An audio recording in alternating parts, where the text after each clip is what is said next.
Hola, I'm Gerson Borrero. I'm Nick Powell. And we're at City and State TV, City and State New York. Interesting breakfast, Newsmakers breakfast, this is the second one of a series of gatherings with newsmakers. We had Police Commissioner Bill Bratton a few weeks ago, 6 weeks or 5 weeks ago. It seems like eternity. But today we had City Council Speaker Melissa Mark-Viverito there. First of all, I was surprised at the turnout. Yeah. Really a huge turnout, considering for these type of things it's so early. And also the balance in gender. There were a lot of women present. Definitely. Which was good. Yep. And yeah, it was not too many, strictly government folks. There was a lot of advocacy people in the audience. Right. Some lobbyists obviously who want to get some face time with Melissa. And she seems to be kind of embracing that role as kind of the, she's now the face of the city council. She seems comfortable. She was holding court before she did the interview with our CEO Tom Allen.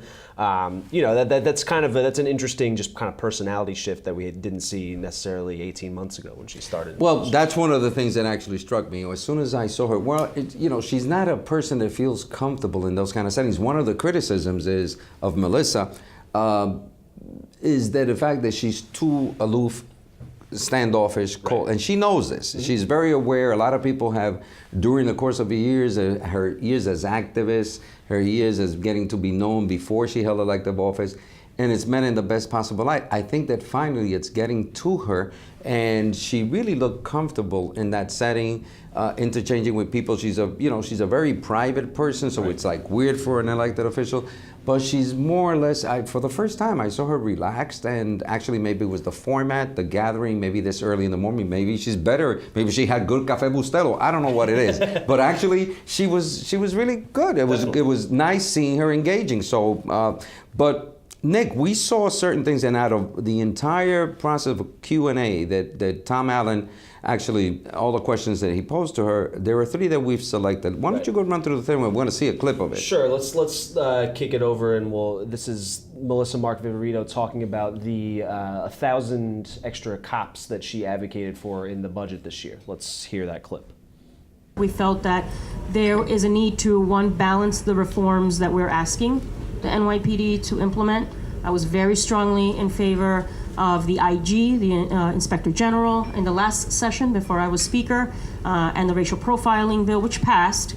But I also knew with the new administration that we had gotten commitments, right, from the mayor-elect to really look at reform. So we wanted to, one, push for reforms, but we also felt we needed more resources for the NYPD to really look at a new way of interacting with our communities. The community policing model, which recently has been presented and rolled out by the NYPD, is really true community policing. And so we wanted to really find that balance. So we've been advocate, and we are a check against the mayor, and we also have great oversight powers. So this was something that came up in hearings, something that came up through our budget process and our budget hearings, and we continue to make the case that there was a way of balancing both reform and also additional resources. And I think we finally made the case. And obviously having the commissioner on board, he wasn't on board in the first negotiations in terms of last year with our request for more resources.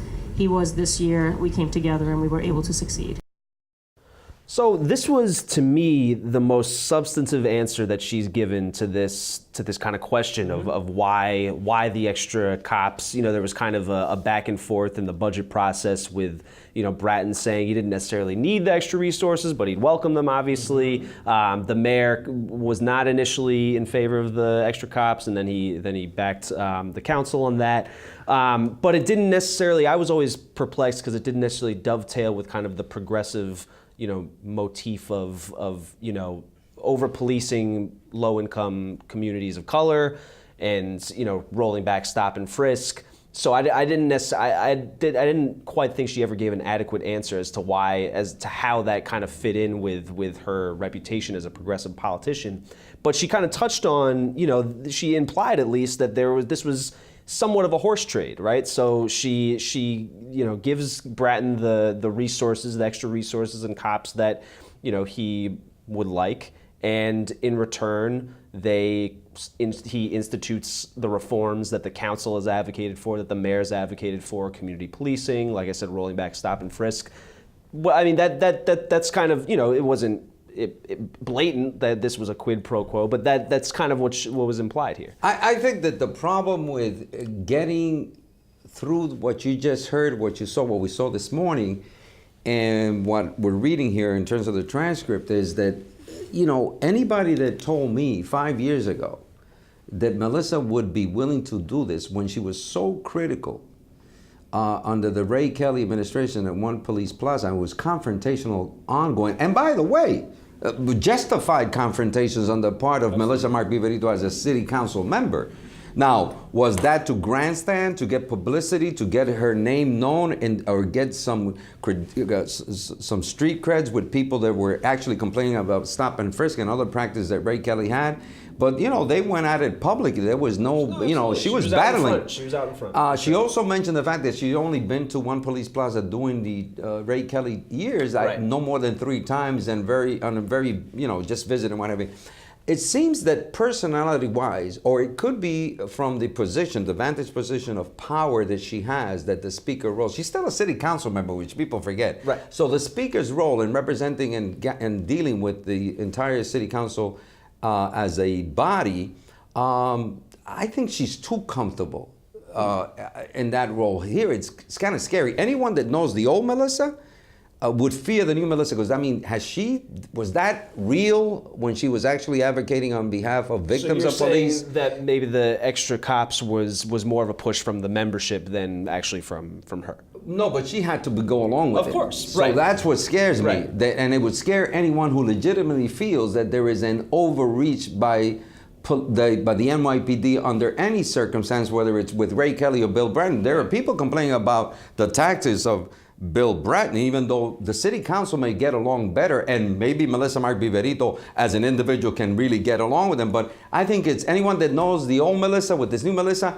this ain't jiving. This is not gelling with them. It's an uncomfortable feeling. There was another clip. Yes. And go to it, because you went into how it is that, Yeah, well, so, I mean, we talk about, this is, kind of a good segue, she's talking about how she deals with the membership and kind of advocating for more female members, and she touched on that exactly right here with this clip. Yeah.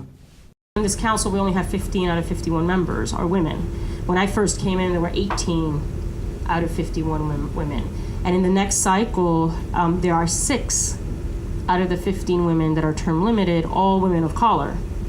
And so if we don't make a really conscious effort to recruit, to support, and to push forward women in this progressive city, in this city where everyone looks at, we could potentially have a council that has less than 15 women. And that to me is not acceptable. So we're trying to work on that, and anyone that wants to join that cause should consider it. It's a very important one. The question I wanted to ask, and I didn't jump in, I didn't raise my hand because there was so many, the public, the attendees were engaged, so I didn't want to throw everything off. But the question I wanted to ask, wait a minute, Melissa, clear this up for me. You just endorsed Hillary Rodham Clinton through a column in El Nuevo Dia in San Juan, Puerto Rico, so you're living to the thing of more women in power. But in 2013, there was only one female running for mayor. Christine Quinn. What gives with that? Mm-hmm. And I wanted to ask her, explain yourself. Is it that it's got to be the right female for you? And so that you throw out the window empowering women because you happen to not like them? So it's like she's got to get this narrative straight, because I didn't ask it then, but other journalists they should ask. What are you talking about empowering women when you have also not only the Christine Quinn issue, and I can tell you what happened there, because they were okay, she was about to endorse, they were really in sync, and then in dividing up the lines of the city council, her district was thrown into the Bronx with cheating one. They had a parting of the ways, and end result, she winds up supporting the winner, Bill de Blasio. Sure. But she's got to explain that narrative. Also the fact that in the city council there are 2 people, Annabelle Palma. If she's talking about empowering women, when she gave out a committee, she punished Annabelle Palma. Well, so that's not the way. Annabelle went against her as in the speaker. She voted for someone else. Right. So, but there is a degree to reward your friends, punish your enemies. I mean, that's politics at the end of the day. Yes, and it's also politics to then do what she did with Christine Quinn, but she cannot go ahead and continue this narrative of empowering women when then what she's really doing is playing that politics supersedes any empowering woman. That's what I got from Melissa. Okay. Maybe I'm wrong. If she's wrong, she can come and discuss it with us, and we can just have a whole discussion about this, because she's got to be clear on that. No, I completely agree, and it'll be interesting to see. I mean, she mentions I think there's 6 women councilmen who are term limited. So and she's one of them. She's one of them. Does she, she talked about not having enough women candidates. Does she go out in front, trying to recruit some of these candidates? Does she put her kind of, money where her mouth is, so to speak? We'll see. I mean, is this just rhetoric? Is this actually, a real concern where she's going to take And we'll leave open a question, the fact that, are you going to support a candidate just because it's a woman and you won't go and support men? You got to be clear on these things, Melissa. You just can't talk a good game. You got to be able, walk the walk and talk the talk. Absolutely. And talking about Melissa Mark-Viverito's future, we have this clip that we're going to play. Very interesting. Doesn't quite rule out anything. We'll go to it right now. Is there a scenario where you could see yourself running for mayor in 2017? Liz, I mean, look, you don't say no to anything because you don't know what happens, right? You don't know what happens to individuals. You don't know what the circumstances become, So I'm not saying that I am. That's not a plan for me. But, that's just being someone that is always trying to be ready and anticipate. You always want to be ready for any circumstance that arises, right? You don't want to be caught off guard at some point. I'm not saying about mayor. I'm just saying about anything else. You're always someone that wants to be prepared. How about running for governor of Puerto Rico? I love that story. Doesn't seem to go away. I know, it doesn't. All right. You're not going to comment on it? Well, listen, I am someone that my mother continues to live in Puerto Rico. I have deep ties to my island. I care for it deeply, and that's why I am so involved, and I use this platform to really speak about the issues that impact the island, whether it's the fiscal crisis right now, or Caño Martín Peña, or other things, Oscar López Rivera, which I've talked about in the past as well, and I've gotten criticized about. I'm going to use this platform to really help raise awareness and a level of education too, because there is a level of misunderstanding of the dynamic between the island and the United States. So I am very involved, and I do continue to have an active presence on the island. When I go, I get interviewed, I get asked for my opinion, and I know that people are interested in hearing what I have to say. So whatever ways I can contribute, that again would be an option that, is out there in the universe. So this question was inevitable, right? I mean, even though it was a good question, she Tom had to ask it. Anybody would have to ask. Of course. And if, she didn't have to answer it the way she did, I think that's the most significant rule. She didn't rule out, obviously, running for mayor or running for governor of Puerto Rico. Or being the first female pope. Or being the first female pope, for that she matter. just left it wide open. She left it wide open. And she could have, and for the mayor and governor aspect specifically, she could have absolutely said, no, I'm not interested. I'm gonna keep my options open, but I'm a firm supporter of Mayor de Blasio, and I will support him if, assuming he runs for a second term, and yada, yada, yada. That is this, I mean, are we reading too much into this here? Is this just like, speculation gone wild, or is this? No. We're going back to the Melissa that I was pleasantly surprised to see, in control, expressing herself in a manner that appeared to be honest. Mm-hmm. I'm sure she was, but very much in control, at ease with herself, right. Looked comfortable in the question. Definitely. Oh, I've heard that before. You're not gonna, throw me off. And she just left every possible, possibility open. Right. And I think it's good. It's smart. It shows growth for me anyway. Again, I know Melissa from her days when I think she was just trying to find her way in New York City. Right. And she may want people to forget those days, but there is growth here, and that's encouraging. That means that there's an opportunity. Either she drank good coffee, she got enough rest, or she's getting, I don't know, whatever it is she did, keep doing it that way, because I think it's encouraging to see her that she's leaving her options open. But I tell you, she's running for district leader, which is in the New York power structure. in terms of the way things are run, Sure. you've got to be a district leader to stay in the game. No, that's incredibly important. But I wonder, just to wrap up here, I wonder if there isn't some kind of positioning on her part. She sees Tish James kind of getting, you know, a lot of publicity in the media for a potential mayoral run.